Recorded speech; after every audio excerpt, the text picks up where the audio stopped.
In this video, we will be discussing how to sort records in Airtable. So pretty much every view is going to give you the option to sort your records according to the fields in your table. So on the top bar, you're going to see that sorting option. Once you open that pane up, you'll see that you can choose which fields you want to sort by along with the order that you want to sort them in. So you'll have text fields, which will be sorted alphabetically from first to last or last to first. Single select fields, which will be ordered in the same way. Same thing with multiple select fields.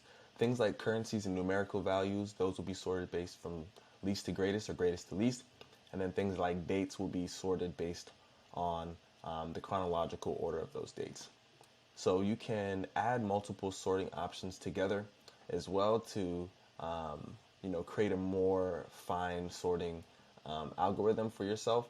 And then you also have the ability to either automatically sort records or sort them manually. So what this does is essentially, as I'm changing the sorting configuration up here, you can see that nothing is changing order in the table itself yet.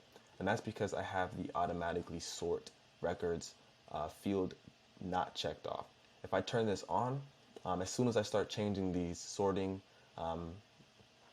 attributes, it will start resorting my table. So it just allows you to choose at what point you want to sort, whether you want to manually trigger the sort like that, or whether you want to automatically sort the records at the time of creation of these sorting attributes, as well as when you're reordering them or adding new values in your table. So if I don't automatically sort these records and I start changing these, that's a bad example. If I start changing these values, you can see it's not reordering based on where these should go according to the source that I have here.